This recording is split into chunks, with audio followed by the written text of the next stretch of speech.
Dear cricket ಮತ್ತೊಂದು ಅವಕಾಶ ಕೊಡು. ಈ ಮಾತು ನಿಮಗೆಲ್ಲ ನೆನಪಿದೆಯಾ? ಕ್ರಿಕೆಟ್ನಲ್ಲಿ ಚಾನ್ಸ್ ಸಿಗದೆ ಎಲ್ಲಿ ತನ್ನ ಕ್ರಿಕೆಟ್ ಜೀವನ ಕಳೆದು ಹೋಗುತ್ತೆ ಅನ್ನೋ ಟೆನ್ಷನ್ನಲ್ಲಿದ್ದ ಕನ್ನಡಿಗ ಕ್ರಿಕೆಟರ್ ಕರುಣ್ ನಾಯರ್ ಮಾಡಿದ್ದ ಪೋಸ್ಟ್ ಇದು. ಅವತ್ತು ಅಂದರೆ 2022ರಲ್ಲಿ ಕರುಣ್ ನಾಯರ್ ಮಾಡಿರೋ ಈ ಪೋಸ್ಟ್ ನೋಡಿ ಕನ್ನಡಿಗರು ಕೂಡ ದುಃಖ ವ್ಯಕ್ತಪಡಿಸಿದ್ರು. 2-3 ವರ್ಷಗಳ ಹಿಂದೆ ಪ್ರೀತಿಯ ಕ್ರಿಕೆಟ್ ನನಗೆ ಇನ್ನೊಂದು ಅವಕಾಶ ಕೊಡು ಎಂದು ಕೇಳಿದ್ದ ಕನ್ನಡಿಗ ಕರುಣ್ ನಾಯರ್ಗೆ ಅವರ ಪ್ರೀತಿಯ ಕ್ರಿಕೆಟ್ ಕೊನೆಗೂ ಮತ್ತೊಂದು ಅವಕಾಶ ಕೊಟ್ಟಿದೆ. ಟೆಸ್ಟ್ಗೆ ಆಯ್ಕೆಯಾಗಿದ್ದಾರೆ. ಬನ್ನಿ ಹಾಗಿದ್ರೆ ಈ ಎಪಿಸೋಡ್ನಲ್ಲಿ ಕರುಣ್ ನಾಯರ್ಗೆ ಚಾನ್ಸ್ ಸಿಕ್ಕಿದ್ದು ಹೇಗೆ, ಈ ಹಿಂದೆ ಅವಕಾಶ ಕೈತಪ್ಪಿದ್ದು ಹೇಗೆ ಅನ್ನೋ ಬಗ್ಗೆ ತಿಳಿಸಿಕೊಡ್ತೀನಿ. ನಾನು ನಿಮ್ಮ ಶಿವರಾಜ್ ಬಾಣಂಕಿ. ನೀವು ಸುದ್ದಿಯಾನದ ಸಬ್ಸ್ಕ್ರೈಬರ್ ಆಗೋದನ್ನು ಮರಿಬೇಡಿ. ಹಾಗೆ ಈ ವಿಡಿಯೋವನ್ನು ಕೊನೆ ತನಕ ನೋಡಿ.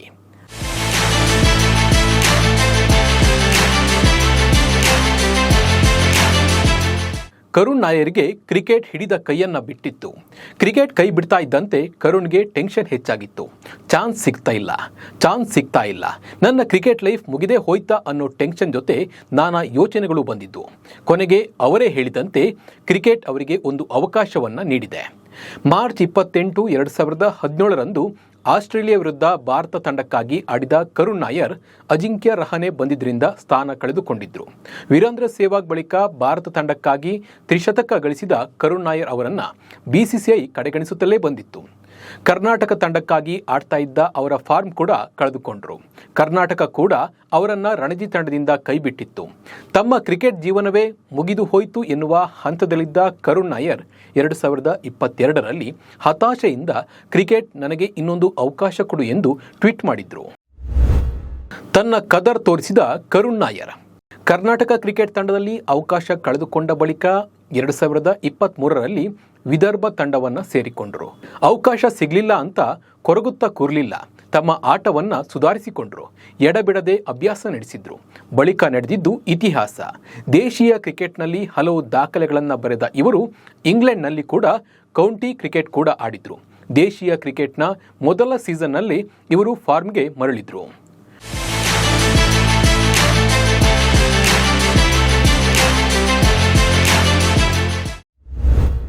7 ವರ್ಷ ಅಗ್ನಿ ಪರೀಕ್ಷೆ ಎದುರಿಸಿದ ಕರುಣ್. ಟೀಮ್ ಇಂಡಿಯಾದಲ್ಲಿ ಸ್ಥಾನ ಕಳೆದುಕೊಂಡಿದ್ದ ಕರುಣ್ಗೆ ಕರ್ನಾಟಕದ ತಂಡದಲ್ಲೂ ಸ್ಥಾನ ಸಿಗದಂತಾಯಿತು. ಇದರಿಂದ ವಿದರ್ಭಕ್ಕೆ ವಲಸೆ ಹೋದ ಕರುಣ್ ನಂತರ ರನ್ ಭೂಮಿಯಲ್ಲಿ ಸೃಷ್ಟಿಸಿದ್ದು ರನ್ ಶಿಖರ.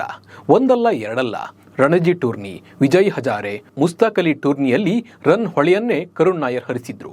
2023-24ರ ರಣಜಿಯಲ್ಲಿ 10 ಪಂದ್ಯಗಳನ್ನಾಡಿದ ಕರುಣ್ 40.58ರ ಬ್ಯಾಟಿಂಗ್ ಸರಾಸರಿಯಲ್ಲಿ 690 ರನ್ ಸಿಡಿಸಿದ್ರು. 2 ಶತಕ, 3 ಅರ್ಧಶತಕ ದಾಖಲಿಸಿದ್ದ ಕರುಣ್ ವಿದರ್ಭ ಪರ ಟಾಪ್ ಸ್ಕೋರರ್ ಆಗಿ ಮೆರೆದಾಡಿದ್ರು. ನಂತರ 2024-25ರ ರಣಜಿ ಟ್ರೋಫಿಯಲ್ಲೂ ಅದ್ಭುತ ಆಟವಾಡಿದ್ದ ಕರುಣ್ 9 ಪಂದ್ಯಗಳಿಂದ 53.93 ಸರಾಸರಿಯಲ್ಲಿ 863 ರನ್ ಚಚ್ಚಿದ್ರು. 4 ಶತಕ, 2 ಅರ್ಧಶತಕ ಸಿಡಿಸಿದ್ದ ಕರುಣ್ ವಿಜಯ ಹಜಾರೆ ಟ್ರೋಫಿಯಲ್ಲಿ ಆಡಿದ 8 ಪಂದ್ಯಗಳಿಂದ 389.5ರ ಬ್ಯಾಟಿಂಗ್ ಆವರೇಜ್ನಲ್ಲಿ 779 ರನ್ ಗಳಿಸಿದ್ರು. ಅಷ್ಟೇ ಅಲ್ಲ, 5 ಶತಕ, 1 ಅರ್ಧಶತಕ ಸಿಡಿಸಿ ಮಿಂಚಿದ್ರು. ಕರುಣ್ ರನ್ ಪ್ರವಾಹ ಇಲ್ಲಿಗೆ ನಿಲ್ಲಿಲ್ಲ. ಕೌಂಟಿ ಕ್ರಿಕೆಟ್ ಆಡಲು ಇಂಗ್ಲೆಂಡ್ಗೆ ತೆರಳಿದ ಕನ್ನಡಿಗ 2023 ಹಾಗೂ 24ರ 2 ಸೀಸನ್ಗಳಲ್ಲೂ ರನ್ ಮಳೆ ಹರಿಸಿದ್ರು. ಕರುಣ್ ನಾಯರ್ ಅವರ ಈ ಅದ್ಭುತ ಆಟಕ್ಕೆ ಪ್ರತಿಫಲ ಸಿಕ್ಕಿದೆ. ಅಂದು ಯಾವ ಇಂಗ್ಲೆಂಡ್ ಎದುರು ಡೆಬ್ಯೂ ಮಾಡಿದ್ರೋ ಅದೇ ತಂಡದ ಎದುರು ಕ್ರಿಕೆಟ್ನ ಪುನರ್ಜನ್ಮ. ಐಪಿಎಲ್ನಲ್ಲೂ ಕರುಣ್ಗೆ ಅವಕಾಶ. 2022ರಲ್ಲಿ ರಾಜಸ್ಥಾನ್ ತಂಡದಲ್ಲಿದ್ದಾಗ ಕೊನೆಯದಾಗಿ KKR ವಿರುದ್ಧ ಐಪಿಎಲ್ನಲ್ಲಿ ಕರುಣ್ ಬ್ಯಾಟ್ ಬೀಸಿದ್ರು. ಆಮೇಲೆ 2 ವರ್ಷ ಚಾನ್ಸ್ ಸಿಕ್ಕಿರಲಿಲ್ಲ. ಈ ಸಲ 2025ರ ಡೆಲ್ಲಿ ಪರವಾಗಿ ಮುಂಬೈ ವಿರುದ್ಧ ಕಣಕ್ಕೆ ಇಳಿದಿದ್ದಾರೆ. ದೇಶೀಯ ಪಂದ್ಯಗಳಲ್ಲಿ ಅಬ್ಬರಿಸಿದ್ರಿಂದ ಇವರನ್ನು ಈ ಬಾರಿ ಡೆಲ್ಲಿ ಕ್ಯಾಪಿಟಲ್ಸ್ ಫ್ರಾಂಚೈಸಿ ತಂಡಕ್ಕೆ ಸೇರಿಸಿಕೊಂಡಿತ್ತು. ಅದು ಕೂಡ ಕೇವಲ 50 ಲಕ್ಷ ರೂಪಾಯಿಗಳಿಗೆ ಕರುಣ್ ನಾಯರ್ DC ತೆಕ್ಕೆ ಸೇರಿದ್ರು. ಡೆಲ್ಲಿ ಕ್ಯಾಪಿಟಲ್ಸ್ ತಂಡದಲ್ಲಿ ಇದ್ರೂ ಕರುಣ್ ನಾಯರ್ ಮೊದಲ 4 ಪಂದ್ಯಗಳಲ್ಲಿ ಬೆಂಚ್ ಕಾಯ್ತಾ ಇದ್ರು. ಆದರೆ ಮುಂಬೈ ವಿರುದ್ಧದ ಪಂದ್ಯದಲ್ಲಿ ಇಂಪ್ಯಾಕ್ಟ್ ಪ್ಲೇಯರ್ ಆಗಿ ಮುಕೇಶ್ ಕುಮಾರ್ ಬದಲಿಗೆ ಸ್ಥಾನ ಪಡೆದರು. ಕೊಟ್ಟ ಅವಕಾಶವನ್ನು ಬಳಸಿಕೊಂಡ ಕರುಣ್ ನಾಯರ್ ಕೇವಲ 22 ಎಸೆತಗಳಲ್ಲಿ ಅರ್ಧಶತಕ ಬಾರಿಸಿ ತನ್ನ ತಾಕತ್ತನ್ನು ತೋರಿಸಿದ್ರು. ಅರ್ಧಶತಕದ ನಂತರವೂ ಭರ್ಜರಿ ಬ್ಯಾಟಿಂಗ್ ಮಾಡಿದ ಕರುಣ್ ನಾಯರ್ 40 ಎಸೆತಗಳಲ್ಲಿ 12 4, 5 ಸಿಕ್ಸರ್ನಿಂದ 89 ರನ್ ಗಳಿಸಿದ್ರು. ಡೆಲ್ಲಿ ಪರ 8 ಪಂದ್ಯ ಆಡಿರುವ ಕರುಣ್ 198 ರನ್ ಗಳಿಸಿದ್ದಾರೆ. ಈ ಸಲ ಐಪಿಎಲ್ನಲ್ಲಿ ಕೂಡ ಕನ್ನಡಿಗ ಕರುಣ್ ನಾಯರ್ ಕುಮಾರ್ ಹೇಳಿಕೊಂಡಿದ್ದಾರೆ. ಕರ್ನಾಟಕ ತಂಡದಲ್ಲೂ ಅವಕಾಶ ಸಿಗದಿದ್ದಾಗ ಕರುಣ್ ಭಾವುಕರಾಗಿದ್ರು. ಏನ್ ಮಾಡಬೇಕೆಂದು ಗೊತ್ತಾಗ್ತಿಲ್ಲ ಅಂತ ಹೇಳಿ ನನ್ನಲ್ಲಿ ಹೇಳಿದ್ರು. ಬಳಿಕ ನಾನು ಚಿಂತಿಸಬೇಡ, ಕೌಶಲ್ಯಗಳತ್ತ ಗಮನ ಕೊಡೋಣ ಎಂದೆ. ಬಳಿಕ ಕರುಣ್ ಪ್ರತಿದಿನ 3 ಗಂಟೆ ಪ್ರಯಾಣಿಸಿ ಜಸ್ಟ್ ಕ್ರಿಕೆಟ್ ಅಕಾಡೆಮಿಗೆ ಬರಲಾರಂಭಿಸಿದ್ರು. ಕರುಣ್ ನಾಯರ್ ಅವರ ಆಯ್ಕೆ ಬಗ್ಗೆ ಮಾತನಾಡಿದ ಬಿಸಿಸಿಐ ಆಯ್ಕೆ ಸಮಿತಿಯ ಅಧ್ಯಕ್ಷ ಅಜಿತ್ ಅಗರ್ಕರ್, ಕರುಣ್ ನಾಯರ್ ಸಾಕಷ್ಟು ರನ್ ಗಳಿಸಿದ್ದಾರೆ, ಕೌಂಟಿ ಕ್ರಿಕೆಟ್ ಆಡಿದ್ದಾರೆ. ವಿರಾಟ್ ಕೊಹ್ಲಿ ಅವರು ಇಲ್ಲದೆ ಇರೋದ್ರಿಂದ ಅನುಭವಿಗಳ ಕೊರತೆ ಇದ್ದು ಅವರ ಅನುಭವ ಸಹಾಯಕ್ಕೆ ಬರುತ್ತದೆ ಎಂದು ಭಾವಿಸಿದ್ದೇನೆ ಎಂದಿದ್ದಾರೆ.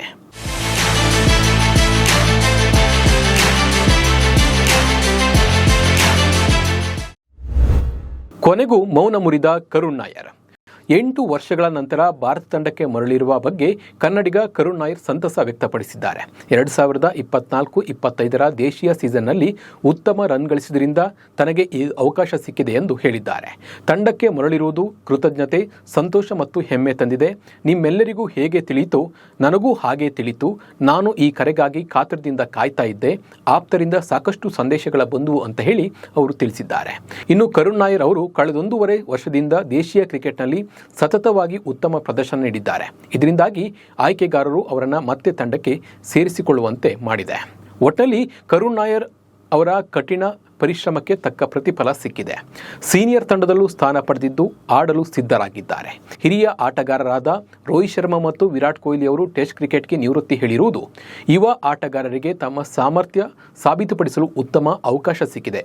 ಹೀಗಾಗಿ ನಮ್ಮ ಕನ್ನಡಿಗ ಕರುಣ್ ನಾಯರ್ ಕೂಡ ಟೆಸ್ಟ್ನಲ್ಲಿ ಮಿಂಚು ಹರಿಸಿ ಸಿಕ್ಕ ಅವಕಾಶವನ್ನು ಸರಿಯಾಗಿ ಬಳಸಿಕೊಳ್ಳಲಿ ಅಂತ ನಾವು ಕೂಡ ಹಾರೈಸೋಣ. ಈ ಬಗ್ಗೆ ನಿಮ್ಮ ಅನಿಸಿಕೆ ಮತ್ತು ಅಭಿಪ್ರಾಯವನ್ನು ಕಮೆಂಟ್ ಮೂಲಕ ತಿಳಿಸಿ. ನಮಸ್ಕಾರ.